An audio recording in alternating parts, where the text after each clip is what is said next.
گمراہیوں کی رات میں نور ہدا قرآن ہے۔ آپ نے اور میں نے انشاءاللہ اپنے اندر اس نماز کی اہمیت کو زندہ کرنا ہے، اس لیے کہ یہ انبیاء کی سنت رہی. ہر نبی نے کسی نہ کسی فارم میں نماز پڑھی ہے، یہ بات آپ لوگ جانتے ہوں گے. آپ صلی اللہ علیہ وسلم کے اوپر اس نماز کے فارمیٹ کو فائنلائز کر دیا گیا، ورنہ آپ سے پہلے جتنے انبیاء اور رسول آئے سب کسی نہ کسی فارمیٹ میں نماز پڑھتے تھے. اور مفسرین کہتے ہیں کہ اس نماز میں ایک رکن کامن تھا، دیٹ واز سجدہ.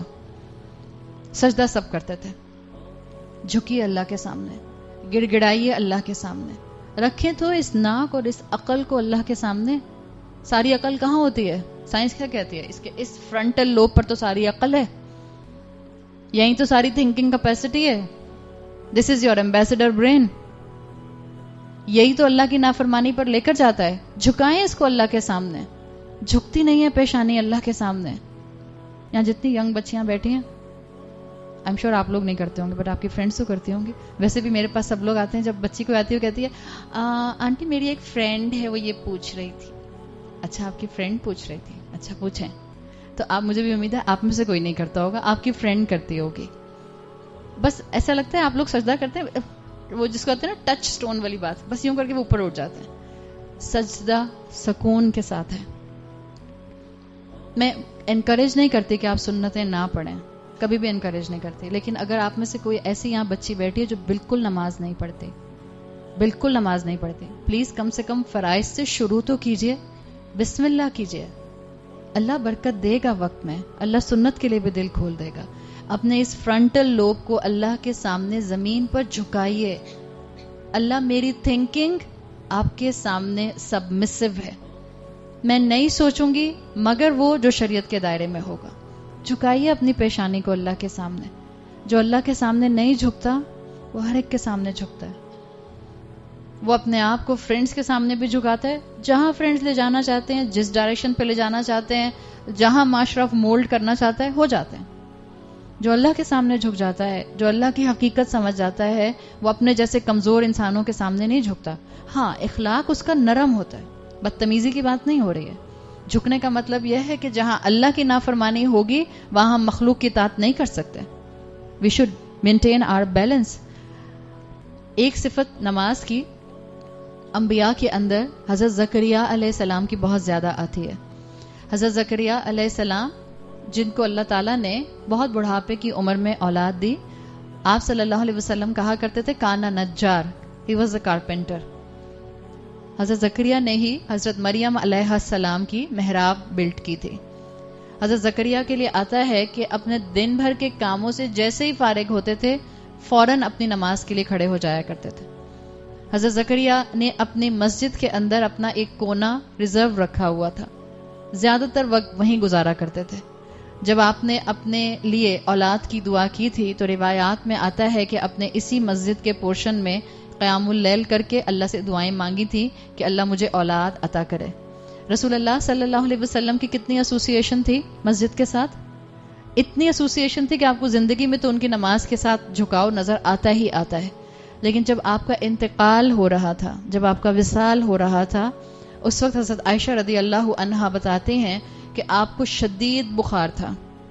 اور یاد رکھیں انبیاء کو بخار جب آتے تھے آپ صلی اللہ علیہ وسلم کہا کرتے تھے کہ رسولوں اور انبیاء کا بخار عام انسانوں کی طرح کا بخار نہیں ہوتا، بہت ہائی ٹیمپریچر آتا تھا، ہائی فیور.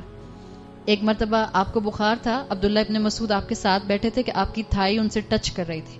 عبداللہ ابن مسعود کہتے ہیں مجھے ایسے لگا جیسے کسی نے گرم کوئلہ میری ٹانگ کے ساتھ رکھ دیا. انبیاء کے اوپر مشکلات بہت ہوتی تھیں اور رسول اللہ صلی اللہ علیہ وسلم تو اللہ کے محبوب تھے. اللہ چاہتا تو ان کو آنچ بھی نہ آتی، ان کو بھی بخار ہوتا تھا، اور بخار بھی ایسا ہوتا تھا کہ ہائی ٹیمپریچر ہوتا تھا. تو اگر زندگی میں آپ کو اور مجھے تھوڑی مشکل ہو جاتی ہے اس دین پر چلتے ہوئے، مت گھبرایا کریں، مت رویا کریں، مت بیک آف کرنے کا سوچا کریں. میرے دین میں کبھی بیک لیش نہ آئے میری آزمائشوں کی وجہ سے. رسول اللہ صلی اللہ علیہ وسلم کے آخری دن، آخری ایام آپ کو بہت سیویئر ٹیمپریچر تھا، آپ لیٹے ہوئے تھے، سو گئے, آپ کی آنکھ کھلی تو آپ نے حضرت عائشہ سے پوچھا کہ کیا لوگوں نے نماز پڑھ لی؟ اصلی الناس؟ حضرت عائشہ نے کہا نہیں, وہ آپ کا انتظار کر رہے ہیں. آپ صلی اللہ علیہ وسلم, حضرت عائشہ کہتی ہیں, ہمت کر کے بڑی مشکل سے کھڑے ہوئے تو بخار کی سختی کی وجہ سے, کمزوری کی وجہ سے فینٹ ہو گئے, بے ہوش ہو گئے. حضرت عائشہ کہتی ہیں پھر تھوڑی دیر میں ہوش آیا تو آپ نے پہلا سوال کیا کیا لوگوں نے نماز پڑھ لی؟ حضرت عائشہ نے کہا نہیں, وہ آپ کا انتظار کر رہے ہیں. آپ صلی اللہ علیہ وسلم پھر کھڑے ہوئے اور پھر فینٹ ہو گئے. تیسری مرتبہ حضرت عائشہ کہتی ہیں پھر آپ نے وہی سوال کیا پہلی دفعہ آنکھ کھلتے ساتھ, کیا لوگوں نے نماز پڑھ لی؟ حضرت عائشہ نے کہا نہیں, وہ آپ کا ویٹ کر رہے ہیں. پھر بے ہوش ہو گئے. چوتھی مرتبہ آپ صلی اللہ علیہ وسلم نے 2 صحابہ کو اندر بلایا اور ان کے کندھوں کے اوپر ہاتھ رکھ کے لٹرلی ڈریگ کرتے ہوئے, اس لیے کہ کھڑے ہونے کی طاقت نہیں تھی, ڈریگ کرتے ہوئے آپ صلی اللہ علیہ وسلم کو یہ دونوں صحابہ باہر لے کر گئے. یہ نماز کی اہمیت تھی. آپ کے آخری الفاظ کیا تھے؟ آپ کی آخری وصیت 2 الفاظ آپ نے کہے تھے, نماز اور عورتیں. کتنا بڑا سبق ہے. اللہ ہمارے امت کے مردوں کو عورتوں کا احساس کرنا اور ان کا خیال کرنا سکھا دے. آپ نے کہا تھا نماز کی فکر کرنا, اور امت کے مردوں کو کیا سمجھایا تھا؟ اس امت کی عورتوں پر ظلم نہ کرنا. اللہ ہمارے یہاں تو سب کیونکہ عورتیں بیٹھی ہیں تو میں زیادہ اس پہ بات نہیں کرتی ہوں, میں انکریج نہیں کرتی اس طرح کی بات کو, ورنہ ہوتا کیا ہے کہ پھر ہم عورتیں بدزن ہو کے جاتے ہیں. دیکھیں اللہ ہمیں اگر آزما رہا ہے کسی بھی اینگل سے, چاہے والد ہیں, چاہے بھائی ہیں, چاہے شوہر ہیں, چاہے بیٹا ہے, یاد رکھیں وہ ہمارے ہی اپنے ہیں. ہم ان کو چھوڑ کر کہیں نہیں جا سکتے. اگر ان میں دین کی کمی ہے تو آپ کی دعائیں, اور اگر وہ آپ سے عمر اور رتبے اور رشتے میں چھوٹے ہیں تو آپ کی تربیت ان کو اچھا مسلمان بنائے گی. جہاں تک شوہر کا معاملہ ہے, آپ شوہر کی تربیت نہیں کر سکتے, اور میرا آپ کو مشورہ ہے کبھی شوہر کی تربیت کی کوشش بھی مت کیجیے گا, بہت برا بیکلیش آئے گا, سوائے جھگڑے اور پریشانی کے کچھ بھی نہیں ہوگا. شوہر کے لیے دعا کی جاتی ہے اور بہت انڈائریکٹ انداز میں شوہر کے ساتھ معاملہ اچھا رکھا جاتا ہے. ظاہر بات ابھی ہمارا وہ کورس نہیں ہو رہا کہ ہم شوہر سے کیسے ڈیل کریں, میں آپ کو بتاؤں, میں زیادہ ڈیٹیل میں اس وقت جان نہیں سکتی, لیکن جو میرے سامنے باتیں اور انداز مجھے پتہ چلتے ہیں, زیادہ تر بیویاں پریشان ہوتی ہیں کہ شوہر دین سے دور بھاگتے ہیں. ایسے میں ایک چیز یاد رکھیے, آپ کا دین پر آنا, آپ کا خود مثال بننا اپنی اولاد کے لیے, اور آپ کا اللہ کے سامنے گڑ گڑانا اولاد اور شوہر کی ہدایت کے لیے, بس یہ اہم چیز ہے. آپ اولاد کی تربیت کر سکتی ہیں, آپ شوہر کی تربیت نہیں کر سکتی. جس دن بیوی شوہر کی تربیت کرنے کھڑی ہو جاتی ہے اس دن سوائے جھگڑے اور فرسٹریشن کے کچھ ہاتھ میں نہیں آتا. Don't do this. گھروں کے ماحول کو تباہ مت کیجیے, دعائیں کیجیے. دعائیں امپاسبل کو پاسبل بنا دیتی ہیں, اور اچھی مثال سیٹ کیجیے. تو حضرت عائشہ اسی طرح سے بتاتی ہیں کہ آپ صلی اللہ علیہ وسلم کی یہ کریونگ تھی جو آپ کی نماز ادا کرنے کی, اور نماز بھی کیسے ادا کرنے کی؟ جماعت کے ساتھ ادا کرنے کی تھی. جو آپ کا بالکل انتقال والا دن تھا اس میں بھی آخری موقع پر آتا ہے کہ جب آپ نے بالکل آخری مرتبہ اپنے حجرے کے پردے کو ہٹا کر دیکھا تو حضرت ابو بکر مسلمانوں کو نماز پڑھا رہے تھے. آپ مسکرائے. حضرت عائشہ کہتی ہیں بس اس کے بعد رسول اللہ صلی اللہ علیہ وسلم کبھی اپنے حجرے سے باہر نہیں آ سکے. تو یہ جماعت کے ساتھ نماز کی اہمیت رسول اللہ صلی اللہ علیہ وسلم کی عمر کے آخری حصے میں نظر آتی ہے. چاہے مرد نماز پڑھے مسجد میں جماعت کے ساتھ یا عورتیں, 25 ٹائمز زیادہ ثواب ملتا ہے. سمجھے ایک نماز میں نے گھر میں پڑھی, اس کا ثواب مجھے ایک نماز کا ملتا ہے. اگر میں نے وہ جماعت کے ساتھ پڑھی تو مجھے اس کا ثواب 25 نمازوں کے برابر ملتا ہے.